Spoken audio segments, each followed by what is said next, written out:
بسم اللہ الرحمن الرحیم۔ السلام علیکم ورحمۃ اللہ وبرکاتہ۔ محترم ناظرین کرام، تحفظ دین میڈیا کے خصوصی پیشکش خبروں کی خبر میں آپ کا استقبال ہے، خیر مقدم ہے۔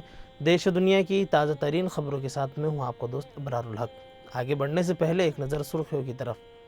تحیر رانا کو لے کر دہلی میں سیکورٹی الرٹ، ہوائی اڈے سے لے کر پٹیالہ ہاؤس کورٹ تک کے سخت پہرا۔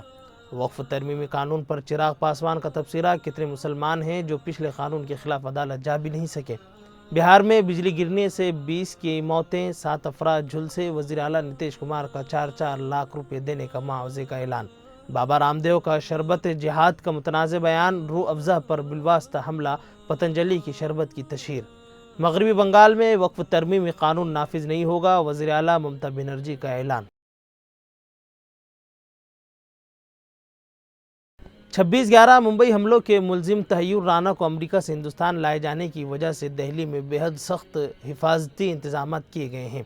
ہوائی اڈے سے لے کر پٹیالہ ہاؤس کورٹ اور NIA ہیڈ کوارٹر کے آس پاس سب سے زیادہ سخت پہرا ہے۔ NIA ہیڈ کوارٹر کے پاس Jawahar Lal Nehru stadium metro station کے 2 گیٹ کو بھی بند کر دیا گیا ہے۔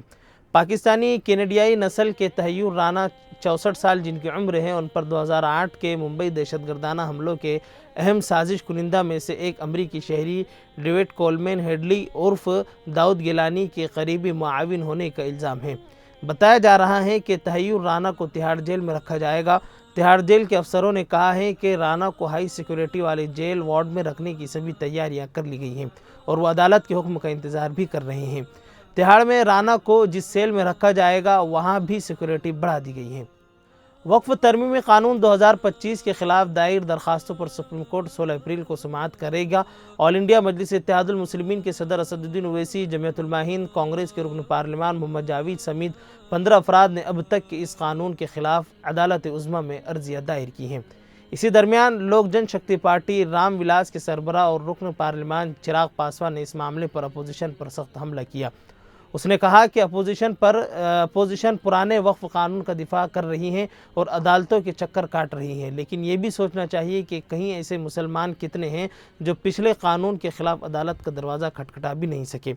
چراغ پاسوان نے کہا کہ اپوزیشن ہمیشہ سے ایسے قوانین کی مخالفت کرتی آئی ہیں جو ملک کی بہتری کے لیے بنائے گئے ہوں، یعنی کہ انہوں نے کھلے عام میں کہا کہ جو قوانین مسلمانوں کے خلاف ہیں وہ صحیح بنائے جا رہے ہیں۔ اس نے آپ کو ہندوتوادی گنڈوں میں 1 نمبر پر شمار کیا ہے۔ اس نے CAA اسی طرح دفعہ 370 کی مثال دیتے ہوئے کہا ہے کہ ان قوانین پر بھی اپوزیشن نے یہی پروپیگنڈا کیا تھا۔ بہار میں گزشتہ کل تیز ہوا کے ساتھ بارش آفت لے کر آئی۔ اس دوران بجلی گرنے سے 20 لوگوں کی موت بھی ہو گئی، جبکہ 13 افراد جھلس گئے ہیں جن کا علاج اسپتال میں چل رہا ہے۔ بہار کے وزیر اعلیٰ نتیش کمار نے گہرے صدمے کا اظہار بھی کیا ہے۔ ساتھ ہی نتیش کمار پلٹو رام نے مہلوکین کے ورثاء کو فوری طور پر 4 لاکھ روپے معاوضہ دینے کا اعلان بھی کیا ہے۔ بابا رام دیو ایک بار پھر اپنے متنازع بیان کے باعث سرخیوں میں ہیں۔ اس بار وہ شربت جہاد جیسے متنازع لفظ کا استعمال کے سبب نشانے پر ہیں۔ دراصل سوشل میڈیا پر وائرل ہونے والی ایک ویڈیو میں بابا رام دیو نے روح افزا کمپنی پر الزام لگایا کہ وہ اپنے منافع سے مساجد اور مدارس تعمیر کر رہی ہیں۔ ویڈیو میں رام دیو لوگوں کو مشورہ دے رہا ہے کہ وہ بازار میں دستیاب شربتوں کے بجائے پتنجلی کا گلاب شربت خریدیں۔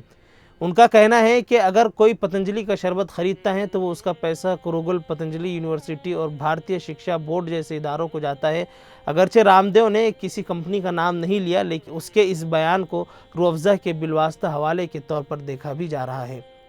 وقف ترمیمی قانون پر جاری ہنگامے کے دوران مغربی بنگال کے وزیر اعلیٰ ممتا بنرجی نے ایک تقریب کے دوران اعلان کیا ہے کہ یہ قانون مغربی بنگال میں نافذ نہیں ہوگا۔ انہوں نے یہ اعلان کیا اور کہا ہے کہ میں اقلیتی طبقے کے لوگوں سے کہنا چاہتی ہوں کہ مجھے معلوم ہے آپ وقف معاملے سے غمزدہ ہیں، پریشان ہیں، لیکن یقین رکھیں کہ بنگال میں کوئی پھوٹ ڈالو اور راج کرو کی راجنیتی نہیں ہوگی۔ بنگال کا پیغام ہے جیو اور جینو دوبالا، اسی لیے ہم اس کے تحت بنگال کے اندر وقف قانون کو نافذ نہیں ہونے دیں گے۔ خیر ناظرین، اب تک کے لیے بس اتنا ہی، پھر انشاءاللہ ملاقات ہوگی۔ ثانی انٹرنیشنل حج عمرہ ٹورز اینڈ ٹریولز۔ حج عمرہ جانے کے خواہش مند حضرات اسکرین پر دیے گئے نمبرز پر کال کریں۔